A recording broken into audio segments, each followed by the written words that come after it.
नमस्कार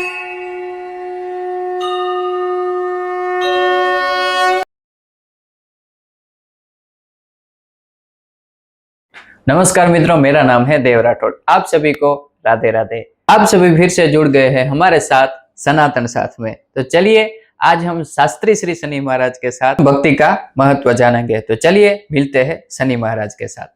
नारायण नारायण नारायण नारायण। तो शास्त्री जी, आज मेरा प्रश्न पहला यह है कि हम कई कथाओं में, पुराणों में ऐसा सुनते आ रहे हैं जी, जैसे कि भक्ति का विस्तृत वर्णन किया है। तो क्या है ये भक्ति? भक्ति देवी के बारे में अगर हमें जानना है तो कई पुराणों में भक्ति देवी का उल्लेख है, और ज्यादा करके भक्ति देवी का उल्लेख श्रीमद् भागवत महापुराण में है, जहां पर उनका विस्तृत वर्णन किया गया है जी। और बखूबी सुखदेव जी ने, व्यास जी ने भक्ति रानी का वर्णन किया है। वैसे देखा जाए तो भक्ति भगवान की निर्मित देवी है जो वैकुंठ में विराजती है, मगर जन कल्याण के लिए भगवान श्री हरि नारायण ने उनको अपने आदेश से मृत्युलोक यानी कि पृथ्वी पर भेजा।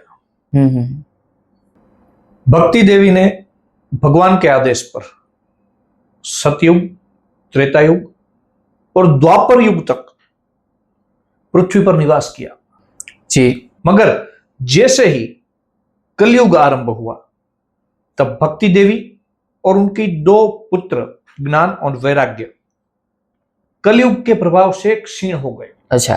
और उनकी दासी या सखी जो है मुक्ति, वो भी भक्ति देवी की आज्ञा से वैकुंठ में विराजमान हो गई, और भक्ति देवी अपना छाया स्वरूप पृथ्वी पर रखकर स्वयं भी वैकुंठ चली गई। जी। भक्ति उसे कहा गया है पुराणों में, ग्रंथों में, आदि में, कि जैसे कि भगवान का स्मरण करना, भगवान का कीर्तन करना, भगवान की सेवा, पूजा, अर्चना करना, यह सब भक्ति है। यह भक्ति की व्याख्या है।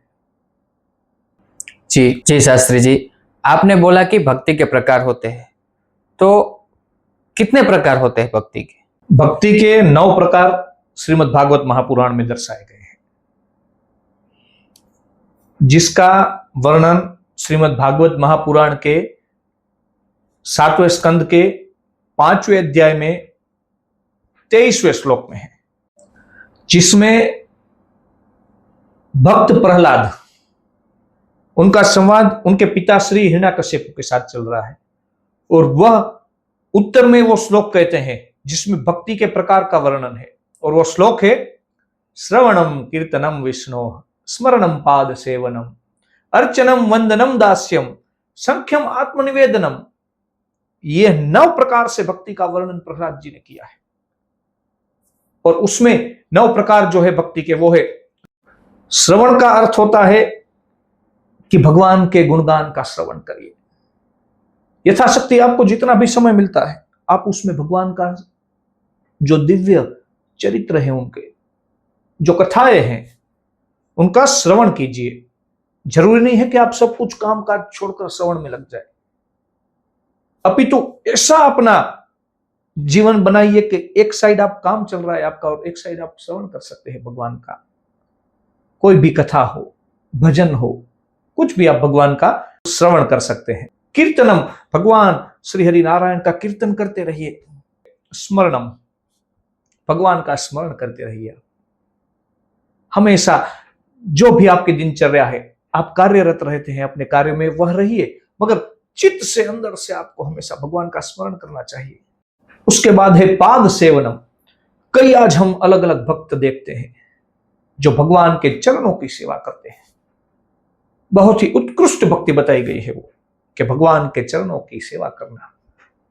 तत्पश्चात अर्चनम, निरंतर भगवान का अर्चन करते रहिए, भगवान को वंदन कीजिए। प्रातः जब आप उठते हैं तो सुबह उठकर ही भगवान को वंदन कीजिए। भोजन करते हैं तो भोजन करते समय वंदन कीजिए। निद्रा के समय जब आप सोने के लिए जाते हैं तो तभी भी भगवान का स्मरण कर कर उनको वंदन कीजिए। हर प्रकार पर दिन रात धरती आकाश सभी भगवान का स्वरूप है, उसको वंदन करते रहिए। उसके बाद आता है दास्य, भगवान के दास बन जाइए। यह भी एक प्रकार की भक्ति है जो बहुत ही उच्च कक्षा की भक्ति बताई गई है। अद्भुत। क्योंकि आज हम क्या कर रहे हैं, हमारे जो नौकरी करते हैं कई पर हम तो हमारे जो बॉस होते हैं उसके दास बनते हैं। यह सामान्यतः है। हम हमारी आजीविका के लिए धन के दास बनते जा रहे हैं, मगर हमें दास किसके बनना है? भगवान श्री हरि नारायण के। यह बात हमेशा हमारे चित्त में रहनी चाहिए ताकि हमें याद रहे जीवन निर्वाह के लिए हमें जो कार्य करना है वो करते रहना चाहिए, निरंतर करते रहना चाहिए। मगर दास अगर किसी का बनना है तो भगवान श्री हरि नारायण या जिस किसी भी इष्ट में आपकी भावना हो उनके दास बनिए। उसके बाद आता है सख्यम, भगवान को अपना दोस्त बना लीजिए। कई उत्तम उदाहरण हैं भक्तों के जिन्होंने भगवान को अपना दोस्त मित्र बना लिया। सुदामा जी है, द्रौपदी जी, अर्जुन। सबसे उत्कृष्ट उदाहरण आपको प्रस्तुत करूं तो प्रहलाद जी। उत्तम कक्षा के अगर मैं भक्त किसी को कहूं तो वो प्रहलाद जी है, क्योंकि प्रहलाद जी का कोई दोस्त नहीं था, ना ही कोई दुश्मन था। प्रहलाद जी हमेशा ही भगवान श्री हरि नारायण के साथ खेला करते थे जी। उनको ढूंढते थे, खेलते खेलते नहीं मिलते थे तो रोते थे, मिल जाते थे तो हंसते थे, जोर जोर से हंसा कर। प्रहलाद जी, अच्छा। इस तरह से भगवान के सखा बन जाइए आप। और अंत में जो सर्वश्रेष्ठ मैं कहूंगा वह भक्ति का प्रकार है आत्मनिवेदन। उसे सर्वश्रेष्ठ मैं इसलिए कहूंगा क्योंकि आत्मनिवेदनम, अपने आप को भगवान को समर्पित कर दीजिए। जी बिल्कुल। आपके जीवन में जो कुछ भी घटनाएं घट रही है वो आपके प्रारब्धवश घट रही है। जरूरी नहीं है कि आप भक्ति करेंगे तो उसका फल आपको इसी जन्म में अभी मिलेगा, कभी भी मिल सकता है, क्योंकि कर्म पर हमारा अधिकार है, फल पर हमारा अधिकार नहीं है। अच्छा। मगर इस प्रकार से जीवन जी कि हे प्रभु, जो कुछ भी हमारे साथ हो रहा है आपकी कृपा से हो रहा है। आप हमें दुख में देखना चाहते हैं तो हम दुखी सही, आप हमें सुख में देखना चाहते हैं तो हम सुखी ही सही। जो कुछ भी घटना घटती है आपके जीवन में उसको भगवान श्री हरि नारायण के प्रति आत्मनिवेदन कर कर अपना जीवन व्यतीत करे। इससे उत्तम कक्षा की कोई भक्ति नहीं है। कई भक्तों का हमने चरित्र देखा, कथाओं में देखते हैं, मगर जिन्होंने आत्मनिवेदन कर दिया वह सर्वश्रेष्ठ भक्त है। और यह भक्ति का सर्वश्रेष्ठ प्रकार है, इसीलिए उसको अंत में रखा है।